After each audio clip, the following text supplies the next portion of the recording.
بسم اللہ الرحمن الرحیم۔ فرعون کو نجومیوں نے یہ خبر دی تھی کہ بنی اسرائیل میں ایک ایسا بچہ پیدا ہوگا جو تیری سلطنت کی بربادی کا سبب ہوگا۔ اس لیے فرعون نے اپنی فوجوں کو یہ حکم دے دیا تھا کہ بنی اسرائیل میں جو لڑکا پیدا ہو اس کو قتل کر دیا جائے۔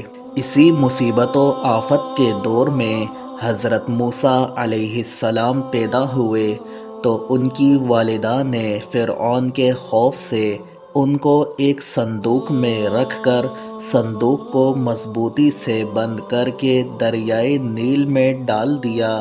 دریا سے نکل کر ایک نہر فرعون کے محل کے نیچے بہتی تھی۔ یہ صندوق دریائے نیل سے بہتے ہوئے نہر میں چلا گیا۔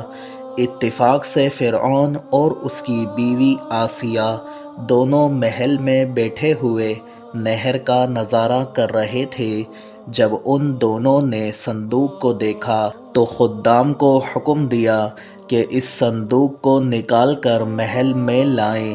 جب صندوق کھولا گیا تو اس میں سے ایک نہایت خوبصورت بچہ جس کے چہرے پر حسن و جمال کے ساتھ ساتھ انوار نبوت کی تجلیات چمک رہی تھیں۔ فرعون اور آسیہ دونوں اس بچے کو دیکھ کر دل و جان سے اس پر قربان ہونے لگے، اور آسیہ نے فرعون سے کہا، یہ بچہ میری اور تیری آنکھوں کی ٹھنڈک ہے، اسے قتل نہ کرو، شاید یہ ہمیں نفع دے یا ہم اسے بیٹا بنا لیں۔ اور وہ بے خبر تھے۔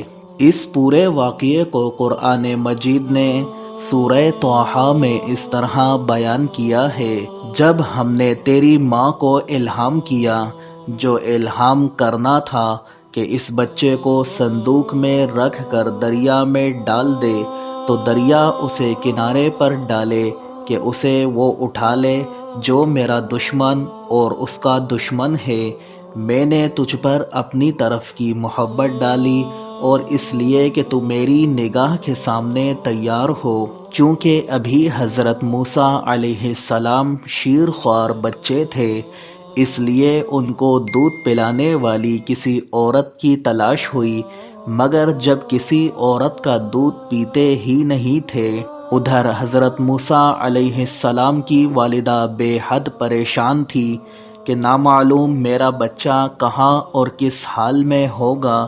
پریشان ہو کر انہوں نے حضرت موسیٰ علیہ السلام کی بہن مریم کو جستجوئے حال کے لیے فرعون کے محل میں بھیجا، اور مریم نے جب یہ حال دیکھا کہ بچہ کسی عورت کا دودھ نہیں پیتا تو انہوں نے فرعون سے کہا، میں ایک عورت کو لاتی ہوں، شاید یہ اس کا دودھ پینے لگے۔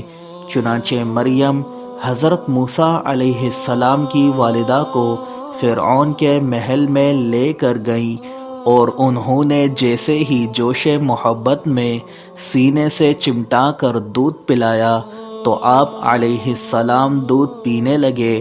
اس طرح حضرت موسیٰ علیہ السلام کی والدہ کو ان کا بچھڑا ہوا لال مل گیا۔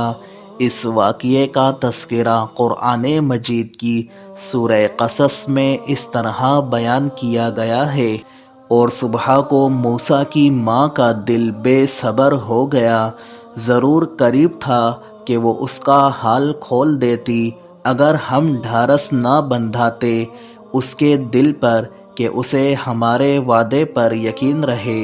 اور اس کی ماں نے اس کی بہن سے کہا کہ اس کے پیچھے چلی جا، تو وہ اسے دور سے دیکھتی رہی اور ان کو خبر نہ تھی، اور ہم نے پہلے ہی سب دائیاں اس پر حرام کر دی تھیں۔ تو بولی، کیا میں تمہیں بتا دوں ایسے گھر والے کہ تمہارے اس بچے کو پال دیں اور وہ اس کے خیر خواہ ہیں؟ تو ہم نے اسے اس کی ماں کی طرف پھیرا کہ ماں کی آنکھ ٹھنڈی ہو اور غم نہ کھائے اور جان لے کہ اللہ کا وعدہ سچا ہے، لیکن اکثر لوگ نہیں جانتے۔ حضرت موسیٰ علیہ السلام کی والدہ کا نام یوحانز اور باپ کا نام عمران ہے، اور حضرت موسیٰ علیہ السلام کی بہن کا نام مریم ہے، مگر یاد رہے کہ یہ وہ مریم نہیں ہے جو حضرت عیسیٰ علیہ السلام کی والدہ ہیں۔ حضرت عیسیٰ علیہ السلام کی والدہ مریم حضرت موسیٰ علیہ السلام کی بہن سے سینکڑوں برس بعد کو ہوئیں۔ اس واقعے سے یہ سبق ملتا ہے، جب اللہ تعالیٰ کا فضل ہوتا ہے تو دشمن سے وہ کام کرا لیتا ہے جو دوست بھی نہیں کر سکتے۔ دیکھ لیجئے کہ فرعون حضرت موسیٰ علیہ السلام کا سب سے بڑا دشمن تھا، مگر حضرت موسیٰ علیہ السلام کی پرورش فرعون کے گھر میں ہی ہوئی۔ یہ بھی معلوم ہوا کہ جب اللہ تعالیٰ کسی کی حفاظت فرماتا ہے تو کوئی بھی اس کو ضائع نہیں کر سکتا اور نہ ہی ضرر دے سکتا ہے۔ غور کرو کہ حضرت موسیٰ علیہ السلام کو کس طرح بحفاظت صحت و سلامتی کے ساتھ پھر ان کی ماں کی گود میں پہنچا دیا۔ تفسیر قرآن، حدیث و فقہ، تاریخ اسلام نیز قرآن اور تاریخ کے واقعات جاننے کے لیے ہمارے یوٹیوب چینل قرآن میسج کو سبسکرائب کیجیے۔